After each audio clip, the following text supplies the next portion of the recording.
I don't like having to wait until 7:30 to kick it. 7:30 we kick off? 7 o'clock. 7? Which means 7:12. Damn it, man. I'm so eager for this game to kick off. I just want to see how Tate's going to respond. Look, the talent is there. He has got a big, big arm. When he's comfortable in the pocket, he goes through his reads pretty quickly, I might add. He can make throws to every part of the field. When he gets into a rhythm, the drop-back pass game looks phenomenal because he's got a lot of guys to throw to. And he'll put it where it's supposed to go. Now, there's also the times where you're just inexplicably watching a kid throw the ball into the chest of the opposing team out of nowhere. He does that too. And he also does the thing occasionally where if he just doesn't see it right away, and I don't know what that is, it's a rare combination to have a guy that can read a defense and understands an offense and can go through progressions all the way, as you pointed out last hour, to his fourth or fifth freaking receiver on this. There's rarely a fifth receiver, but there's an outlet. But anyhow, the point would be that is insane to be able to have that and then to have that in your head and know it and to read it. Here we go low to high. We see this. We're doing all the things we're supposed to do.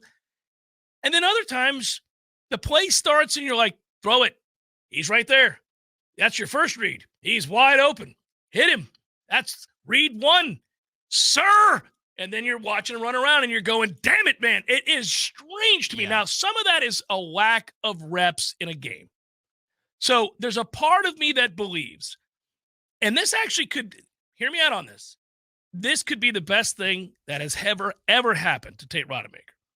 Because he's been asked to go in and clean up and mop up duty or thrown into an emergency situation like he had last year against Louisville, where he passed the test eventually and looked really good for a stretch. But this is his week, right? So he got to prep as a one. He knew last Saturday night, he knew it's me. Here we go. So he had Saturday night to kick it around his brain, to sit down with Mike, to sit down with Alex. Let's start talking about what we like and what we don't like. What do you like to run? Okay, and here we go. Now, they've had him forever. They know what he's good at. They know what he doesn't do well. They know all the things in between. They've seen this Florida defense. They've watched the film. They had all week. They could look at any number of things that they could do well. Here's what we're going to run, and this is why it's going to work. That kind of conversation over and over again. He's got the talent to do that. This Florida defense has given it up over and over and over again. If he can get out of his own way, and I'm not saying like this is, a chronic issue. I'm just saying he hasn't had enough reps. So if early he doesn't do anything disastrous that buoys Florida, meaning throws a pick six and the swamp goes nuts and now you're under pressure to kind of, oh, hell. Come on. Yeah. I'm saying. First drive. Yeah. Just nothing dumb. I think the game plan early will be spread them out and throw. I would. You can't line up and traditionally run. So I don't know why you would try to do that. In the chest. Oh, jeez. Well, hopefully the linebacker drops it if that happens and you live to fight another day. But here you go. So if that happens, he could go, Tom, he could, from a talent standpoint, from the weapons that we have and from what Florida's shown on defense. Tate Rodemaker could go out Saturday night and throw for 300-plus yards and 4 touchdowns. I would not be surprised. Everybody has lit them up. Okay, so he would just be doing what a long line of players, some of whom are lesser talented than he is, have done, okay? Now, if he does that, this is the same analogy I use all the time. You're probably sick of hearing me say it. I've said it for years.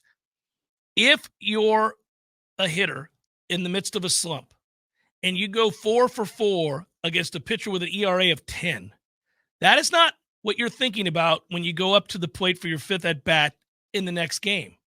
The next game, the carryover, your first at bat in the next game, if you will. You're thinking, I'm going to get a hit because you just went 4 for 4. You're not pondering that you went 4 for 4 off of Palooka, off of a bum that gives it up to everybody. You're thinking, okay, I'm back. See ball, hit ball, feel good. I'm on it. I'm going to trust myself. I'm going to let it ride. I'm going to let it get deep. I'm going to do all the things that good hitters do. I feel like my bat will stay in the zone long enough. I'm back on plane, all that stuff. If he comes out of Gainesville and lights them up, he's not going to think, well, that's one of the worst defenses we've seen all year long. He's going to think, let's go. I've got this.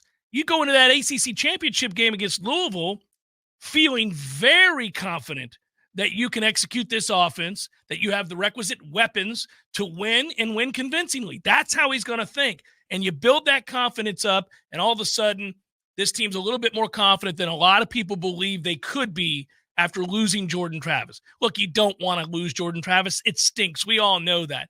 But this kid has certain attributes and talents that if he can trust himself and he can gain confidence in this game, will serve him well in the next game, and God forbid the game after that, because they'll have all the time in the world if they make the playoff to prepare a game plan for him.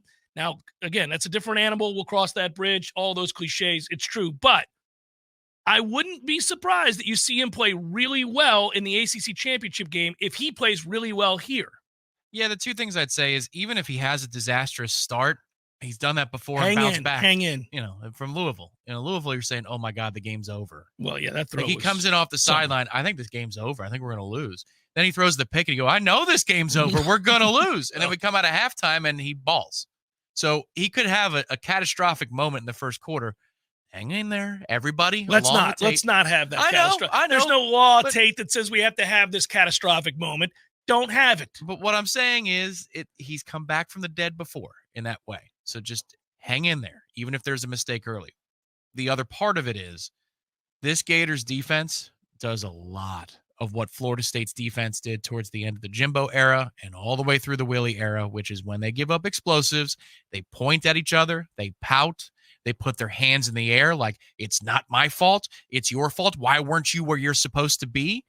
They are toxic in that defense when they give up big plays, and they give up big plays left and right. So if you hit them early and you hit them consistently, if you're Tate, they're going to shut down and you're just going to keep scoring.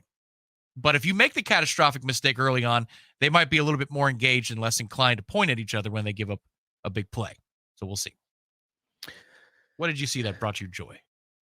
Somebody made me laugh while you were talking, and your point was it's always great. You were expressing it fine. You were expressing it fine, and I was like, I'm going to let him finish his point, but I'm laughing because Kayvon Blast for the Past writes, when you're in a slump, it's always good to go up against Gergelson on the mound to find your confidence.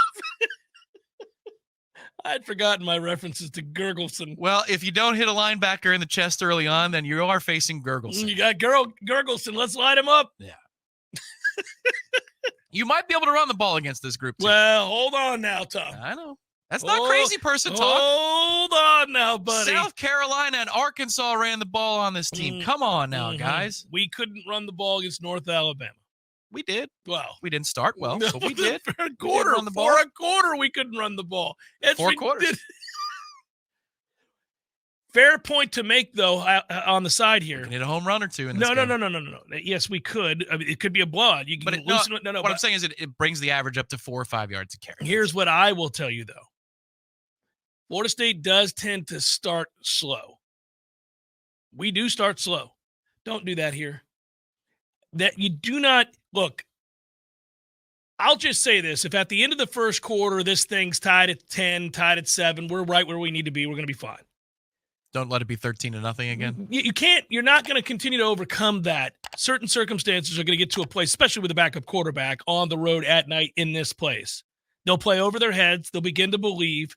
They'd want nothing more than to spoil your season, and you're giving them the ammunition to believe they can if you start slow, really slow yet again.